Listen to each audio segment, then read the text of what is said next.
فأنا ناصح لإخواني بالصدع بالحق، تبيض وجوههم.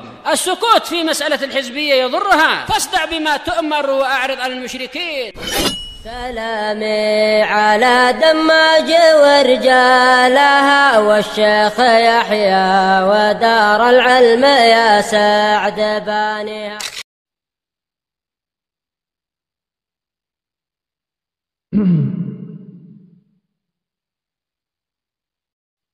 Bismillahirrahmanirrahim. Alhamdulillahi hamdan katsiran tayyiban mubarakan fih kama yuhibbu rabbuna wa yarda.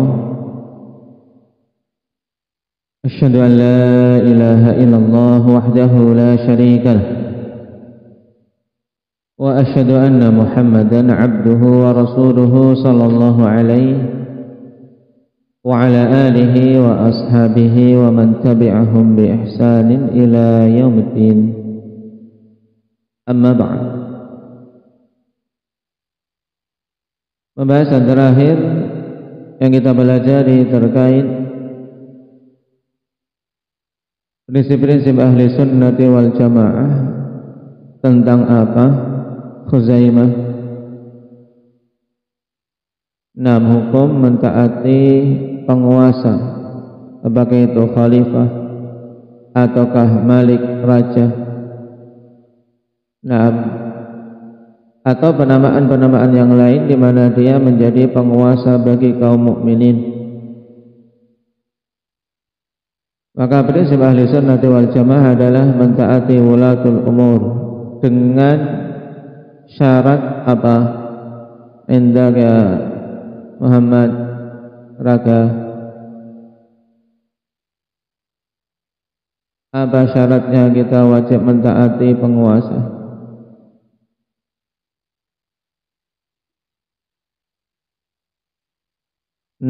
Dengan syarat bukan pada perkara maksiat, akan tapi pada perkara yang ma'ruf saja, perkara yang hak. Ketika kita diperintah, maka kita mentaatinya. Baik. Dan di antara dalil pokok dalam masalah ini hadis Abdullah bin Umar dalam Sahihain, man hafizah hafidha ya Abdurrahman, Iqra.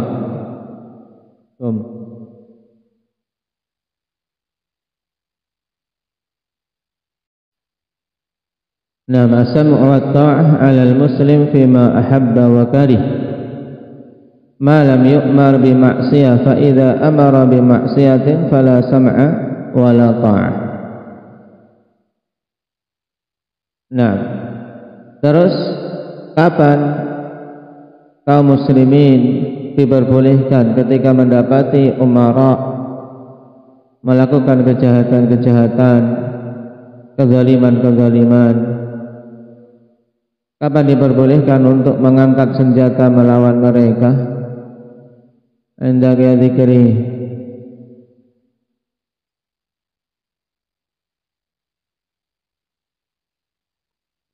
Baik. Syarat yang pertama yaitu apabila telah dilihat kekufuran yang sangat jelas pada penguasa tersebut. Dan dalam hadis yang lain ditafsirkan kekufuran yang sangat jelas ini dalam bentuk apa? Indaka Hamzah, kufrun bawah, illa an tarau kufran bawahan lakum indallahi fihi burhan. Kalau kalian melihat kufrun bawah, kekufuran yang sangat jelas yang kalian memiliki burhan di sisi Allah.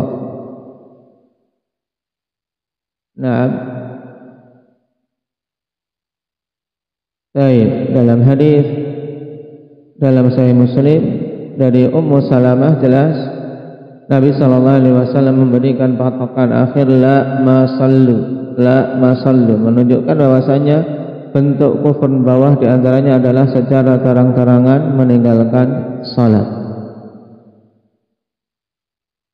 Ini syarat pertama untuk diperbolehkannya. Namun di sana juga ada syarat yang lain yang harus dipenuhi. Apa itu?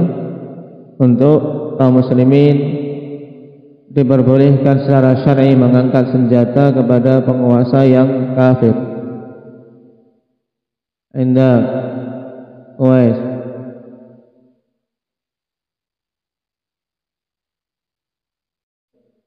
Nah, dipersyaratkan bahwasanya kaum muslimin memiliki kekuatan dan kemampuan untuk menggulingkan penguasa yang kafir tersebut. Dan bukan hanya sekedar modal semangat, bukan hanya sekedar teriak-teriak, yel-yel, demonstrasi, tidak. Tapi memang memiliki kekuatan. Adapun kalau tidak ada hal ini maka tidak boleh.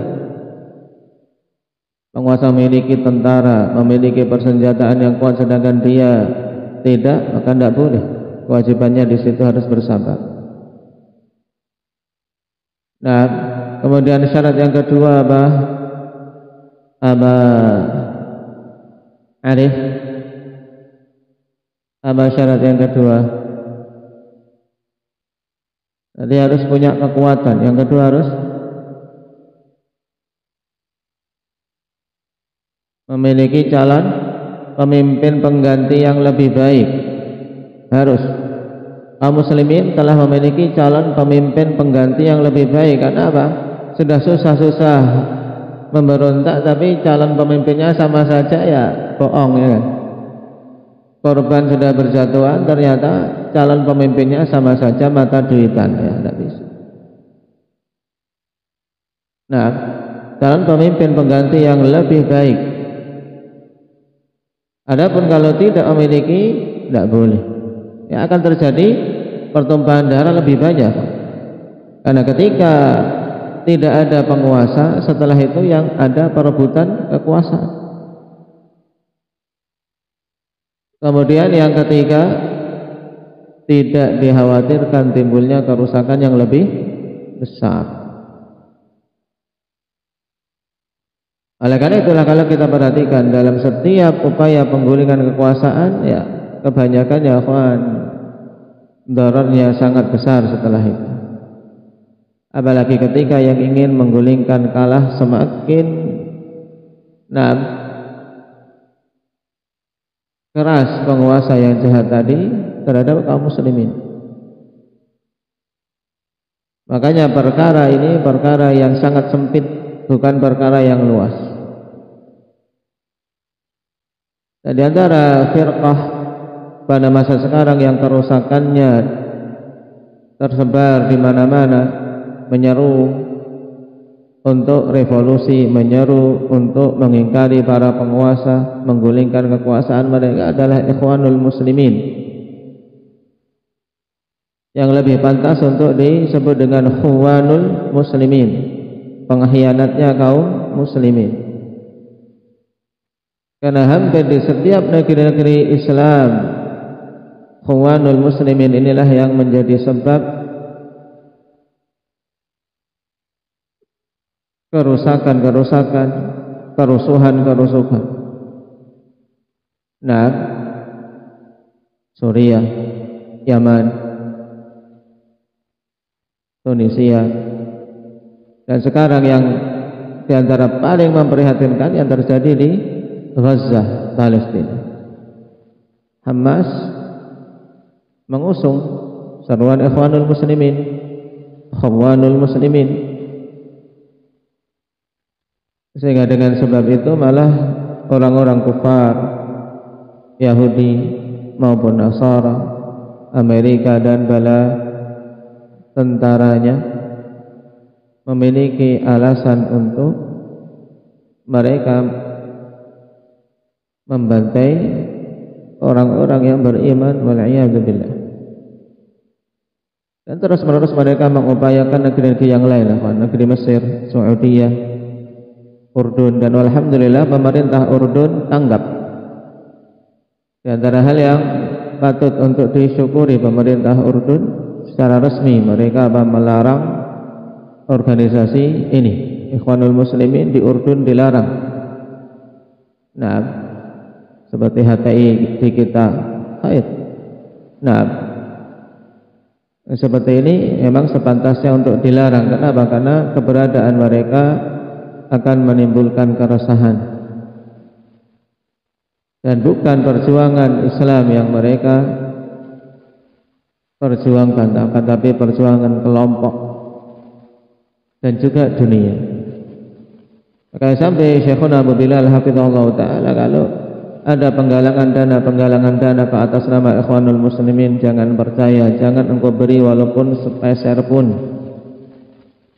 walaupun 1 rupiah, 100 rupiah. Nah, jangan engkau beri pada penggalangan dana yang diadakan oleh Ikhwanul Muslimin ini. Tidak akan nyampe. Nasallallahu al-afiyata wassalam. Karena mereka khawan, pengkhianatnya kaum muslimin. Sekarang kita lanjutkan, akhwan. Qala al-Imam Ibn Qudamah rahimahullahu ta'ala, wa minas sunnati hujranu ahlil bid'ah wa mubayanatuhum wa tarkul jidali wal khusumati fid din wa tarkun nadhari fi kutubil mubtadi'ah wal isgha'i ila kalamihim wa kullu muhdatsatin fid dini bid'ah. Dan termasuk di antara prinsip sunnah adalah menghajar ahlil bid'ah wa bubayanatuhum, dan memisahkan diri dengan mereka, tidak gabung. Wa tarkul jidali wal khusumati fid din, dan meninggalkan untuk jidal, untuk berdebat, dan khusumat, persengketaan dalam perkara agama. Wa tarkun nadhari fi kutubil mubtadi'ah, dan juga meninggalkan untuk melihat-lihat, membaca-baca kitab-kitabnya ahlil bid'ah. Wal isgha'i ila kalamihim, dan juga meninggalkan untuk mendengarkan perkataan ahlil bid'ah. Wa kullu muhdatsatin fid dini bid'ah, dan semua perkara-perkara yang baru yang diada-adakan di dalam agama adalah kebid'ahan. Pada poin yang ke-92 ini dari kalimat Imam Ibn Qudamah rahimahullahu ta'ala terkandung beberapa hal yang akan beliau sampaikan terkait prinsip-prinsip ahli sunnati wal jamaah. Di antaranya yang pertama adalah tentang masalah hujranu ahlil bid'ah, yaitu menghajar ahlil bid'ah.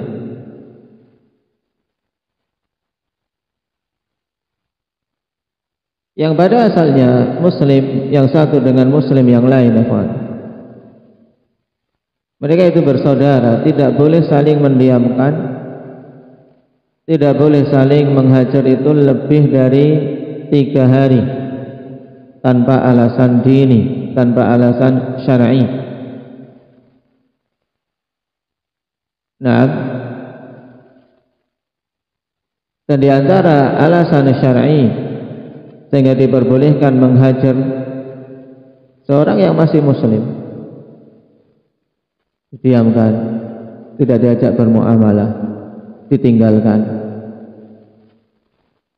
Baik, di antara alasan syariah adalah kebid'ahan yang ada pada orang tersebut. Nah, inilah yang akan diterangkan oleh Syekh Ibnu Utsaimin rahimahullah ta'ala pada bab kita. Al-hujran masdaru hajara wa huwa lughatan at-tark. Al-hujran adalah bentuk masdar dari hajara. Hajara yahjuru hujran.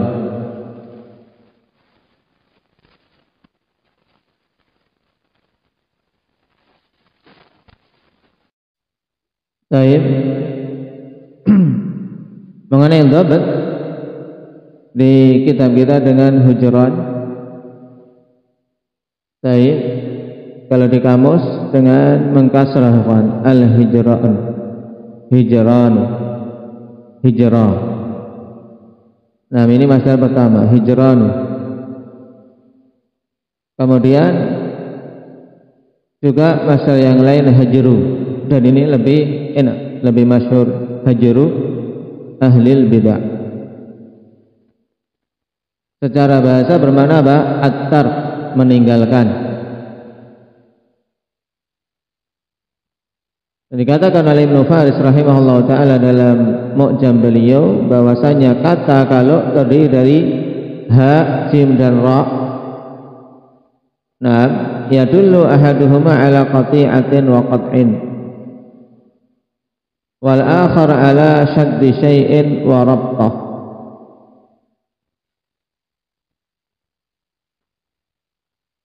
Nah, jadi ha, jim dan ra itu ada dua asal untuk menunjukkan makna. Yang pertama menunjukkan pemutusan, dan yang lain menunjukkan apa? Menguatkan. Nah, untuk makna yang awal yang kita pelajari di sini yaitu al-hajru, yang merupakan lawan apa? Lawan al-wasl, diddul wasl. Lawan menyambung itu al-hajr. Demikian pula al-hijran dengan kasrah yang sahih dibetulkan dengan kasrah. Al-hijran. Qala wal muradu bi hijrani ahli al-bid'ah al-ibti'adu anhum wa tarku mahabbatihim wa muwalatihim wa salami alaihim wa ziyaratihim wa iyadatihim wa nahwi dzalik. Dan yang dimaksud dengan menghajar ahli al-bid'ah adalah menjauh dari ahlil bid'ah, menjauh. Karena makna asal tadi apa? Makna hajar apa? At-tark, meninggalkan. Kalau meninggalkan ya harus menjauhi. Jadi ibti'ad anhu, menjauh dari mereka.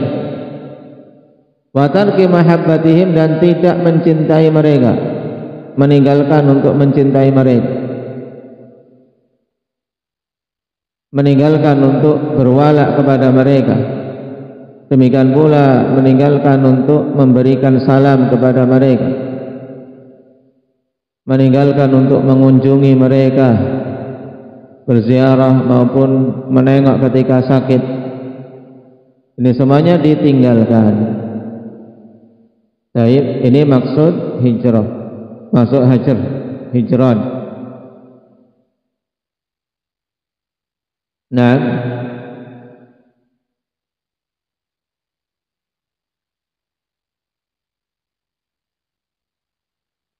dan perkara ini perkara yang disepakati oleh para a'immatus salaf.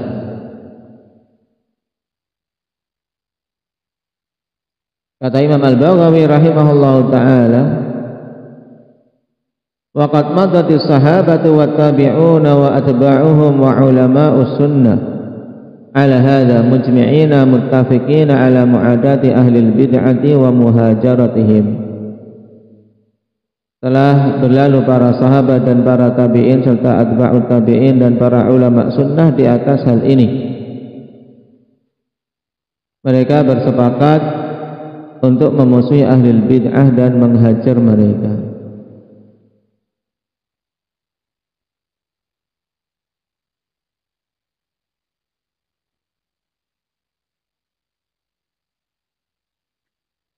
Qala al-'alama Ibnu Utsaimin rahimahullahu ta'ala wa hijranu ahli al-bid'ah wajib. Liqaulihi ta'ala la tajidu qauman yu'minuna billahi wal yawmil akhir yuwadduna man haddallaha wa rasulahu. Dan menghajar ahli al-bid'ah itu hukumnya wajib. Berdasarkan firman Allah Subhanahu wa ta'ala, engkau tidak akan mendapati suatu kaum yang mereka beriman kepada Allah dan hari akhir, yang mereka mencintai orang-orang yang memusuhi Allah dan Rasulnya. Dan ahli bidah, ikhwan, walaupun mereka mengaku cinta Allah, cinta Rasul, akan tapi hakikatnya mereka memusuhi Allah dan Rasulnya. Sebab mereka memposisikan diri sebagai tandingan bagi Allah dalam penetapan syariat, dan menuduh Rasulullah belumlah sempurna dalam menyampaikan syariat. Ini musuh jelas, walaupun mereka tidak mengakui seperti itu.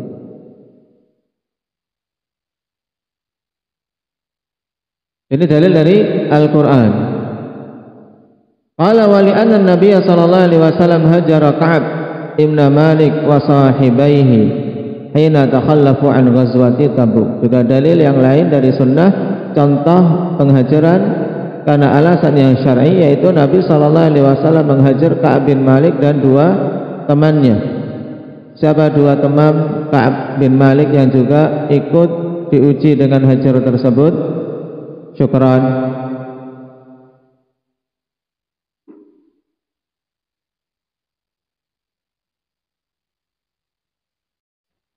Baik, kalau disingkat Makkah, Mim Murarah ibnu Rabi', Ka Ka'ab ibnu Malik, Ha Nam Hilal ibnu Abi Umayyah. Ingat-ingat, ini tiga sahabat yang saat itu tidak ikut dalam perang Tabuk, kemudian mereka bertobat dan Allah Subhanahu wa taala turunkan ayat menunjukkan penerimaan taubat mereka. Siapa tadi namanya? Siapa? Abdurrahman Hilal ibnu Abi Umayyah, Ka'ab bin Malik, yang ketiga Murarah ibnu Rabi', Murarah ibnu Rabi'. Baik.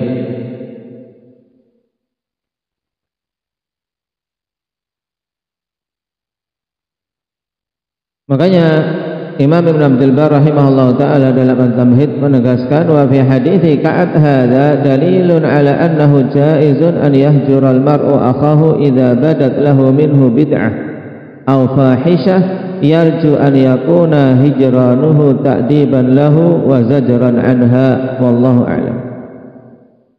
Jadi hajar ada tujuannya, kawan, bukan hanya sekedar sebagai ungkapan kejengkelan, bukan. Kata Imam Ibn Abdul Bar pada hadis Ka'ab bin Malik dalil bahwasanya boleh untuk menghajar, ya, seseorang menghajar saudaranya apabila nampak darinya suatu kebid'ahan atau fahisyah, perbuatan yang kecil.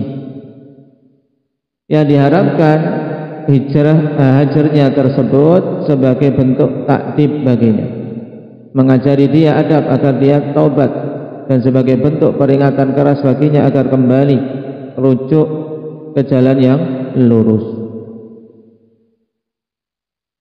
Nah, karena yang perkara hajar perkara yang sempit.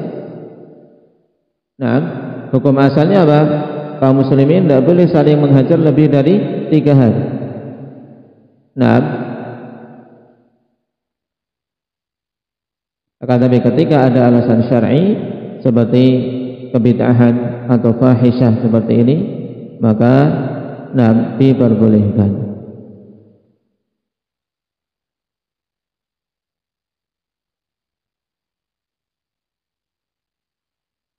Sampai kapan? Kata Imam Al-Khattabi rahimahullah ta'ala, fa inna hijrata ahli al-ahwa'i wal bid'ati da'imatun ala marril awqati wal azman ma lam yadhhar minhumut taubah war ruju'u ilal haqq.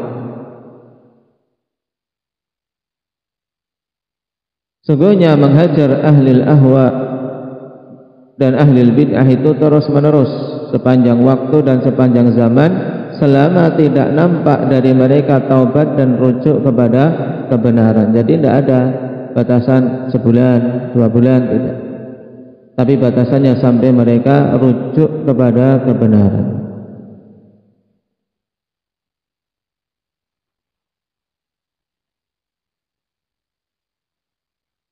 Baik.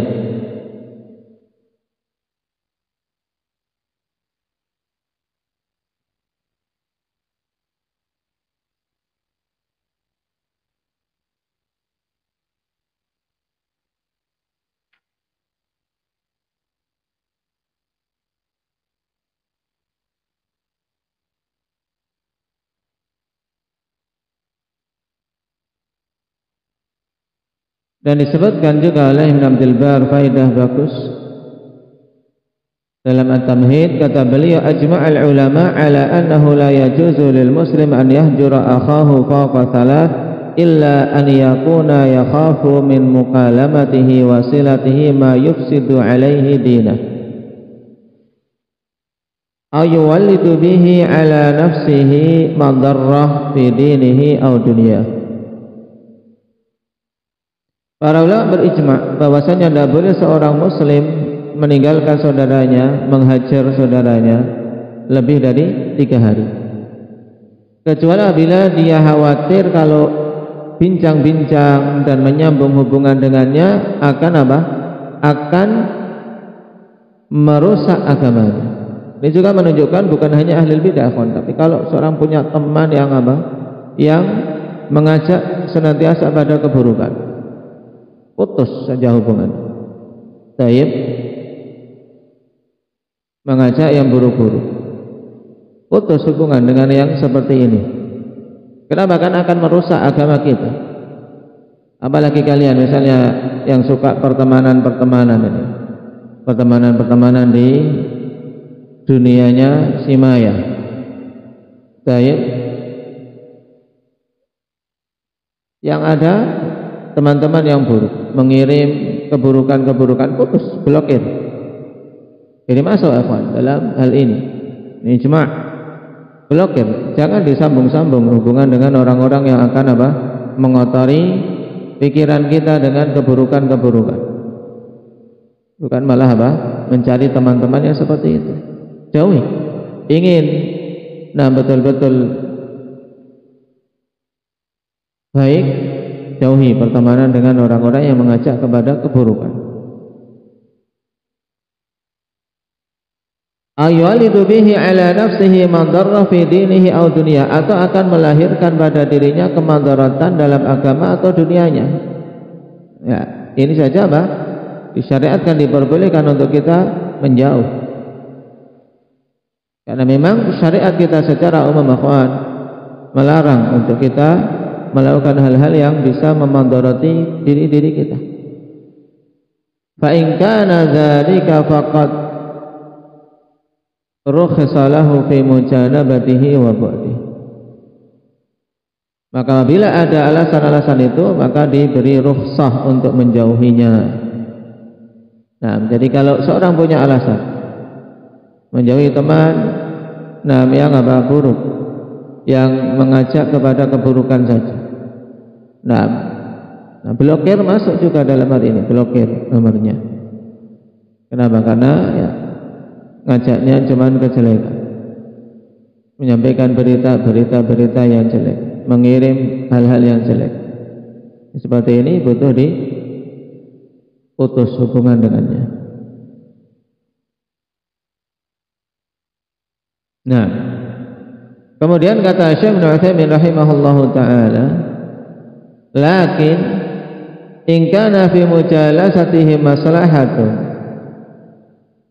litabyinil haqqi lahum wa tahdhirihim minal bid'ati fala ba'sa bidzalik. Wa rubbama yakunu dzalika matluban liqaulihi ta'ala ud'u ila sabili rabbika bil hikmati wal mau'izatil hasanah wajadilhum billati hiya ahsan. Kata Syekh Ibnu Utsaimin, akan tetapi apabila dalam bermajlis bersama ahli bidah itu ada masalah untuk menjelaskan kebenaran bagi mereka dan memperingatkan mereka dari kebid'ahan, maka tidak mengapa untuk melakukannya. Nah, ini yang butuh untuk diberi perincian, akhwan. Kenapa? Karena hadza laisa ala itlaqih. Ini tidak secara mutlak seperti itu. Nah,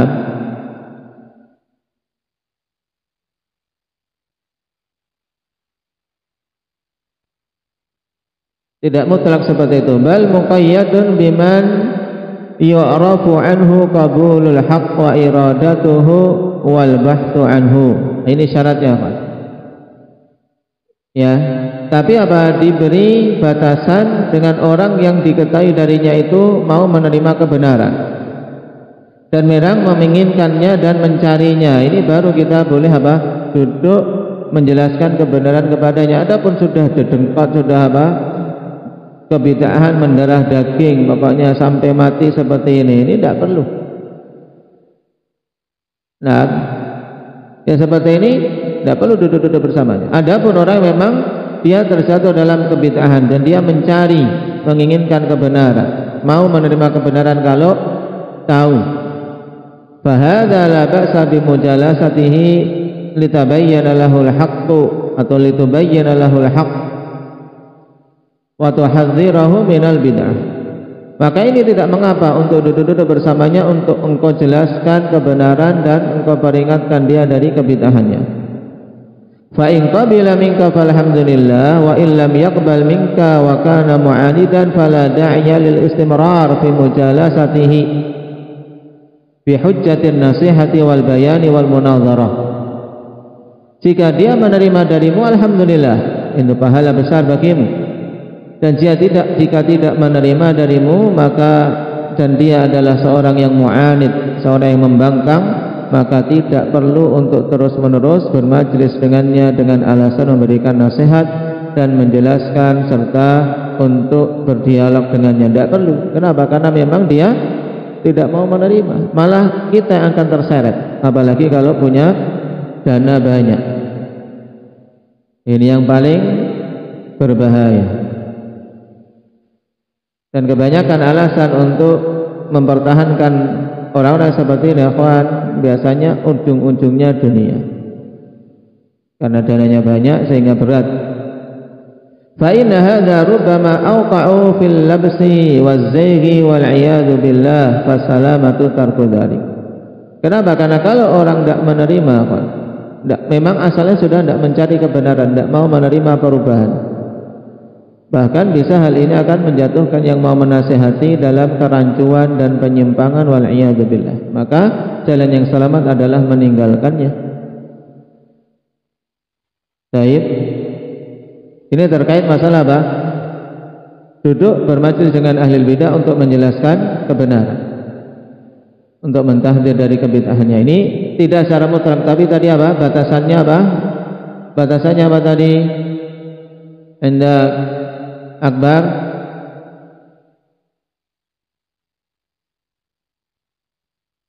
apa batasannya tadi? Yaitu hal ini dibatasi bagi orang-orang yang memang diketahui dia mau menerima kebenaran dan memang mencarinya, sehingga kalau pas dijelaskan dia ada kemungkinan besar menerima. Tapi kalau orang sudah membangkang, tidak perlu kita apa? Duduk-duduk bermajlis dengannya. Dalil tentang bolehnya ini ayat yang disebutkan oleh Syekh Ibnu Utsaimin, wa rubbama yakunu dzalika matluban, dan mungkin hal itu sesuatu yang dituntut bahkan untuk dakwah. Tapi tadi bagi yang memang diketahui adanya qarinah-qarinah mau menerima kebenaran, yaitu firman Allah Subhanahu wa taala, dalilnya ud'u ila sabili rabbika bil hikmati wal mau'izatil hasanah, serulah ke jalan Rabbmu dengan hikmah dan mau'izah hasanah, wajadilhum billati hiya ahsan, dan jidallah mereka dengan yang terbagusnya, jalan yang paling bagus. Baik, dan masih tersisa beberapa penukilan, insyaallah kita ambil pada pertemuan yang akan datang. Naktahi bihadza walhamdulillahi rabbil alamin.